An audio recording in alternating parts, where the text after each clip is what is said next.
Hello everyone, welcome to painting number 2 of my MerMay painting challenge.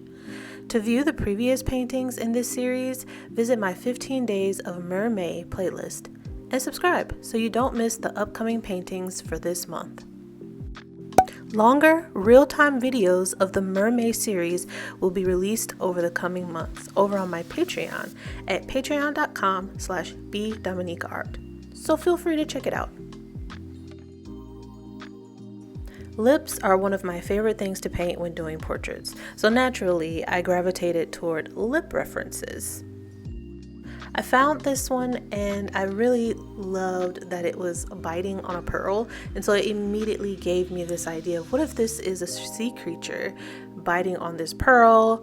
Maybe it's a snack for merfolk. What if it's just something, once again, that they collect? So I instantly had all kinds of ideas for this.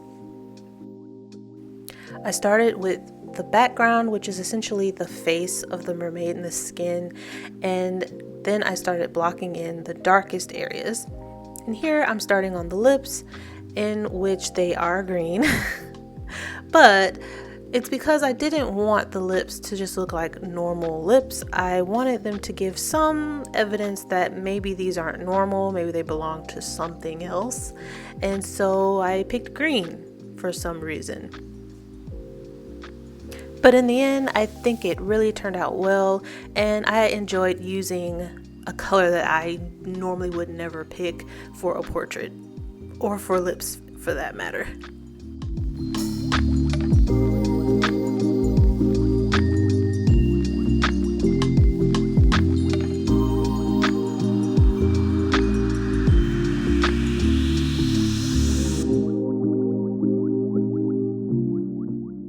Something else that drew me to this reference outside of the pearl were the teeth.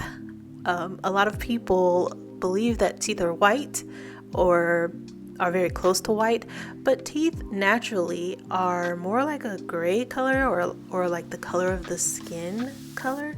And so you'll notice that my teeth are not the whitest thing in this portrait.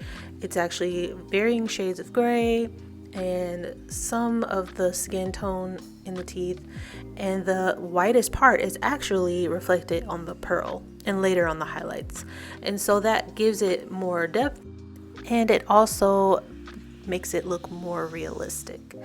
I mean, yeah, there are some people with very white teeth, but a lot of times that is seen in photos or on TV where there's a bright light shining on them.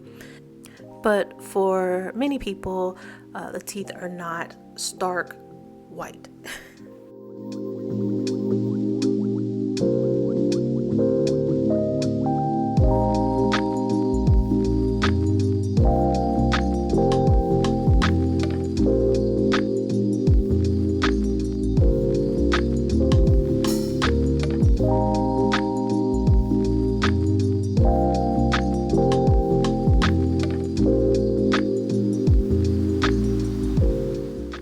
So originally, I believe I wanted to paint the whole lip green.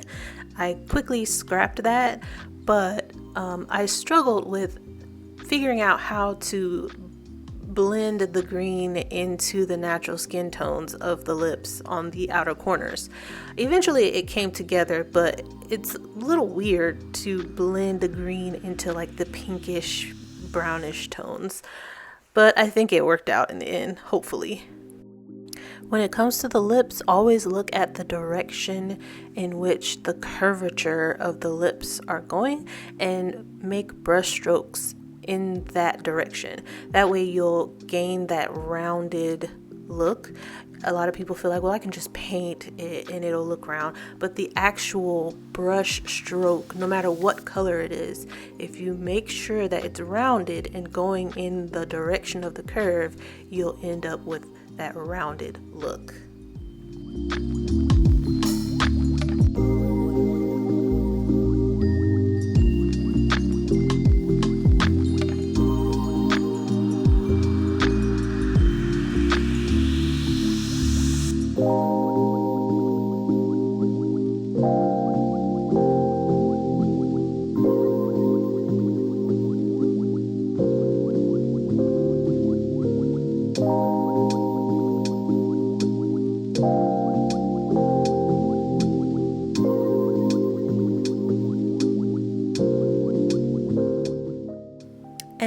here we are at the next challenge I faced. So midway, I decided I want some scales because this is a mermaid's lips. Of course, I have to identify that it's a mermaid some kind of way. And so I felt like scales would work, but I've never painted scales. So I ended up looking up a reference and drew myself a grid, and I just kind of sketched out some scales with my pencil. And laying that groundwork and kind of looking at some references really helped me to kind of gauge what a scale actually looks like. So I really encourage you to use references. They really do help. I've also got some gold that I had yet to use, and I was dying to use it. And so I kind of spread it here and there on the lips to give a little bit of a shimmer. And now for the fun part. Highlights. So the brightest brights will be that stark white, and it helps to really pop the lips and give it some shine.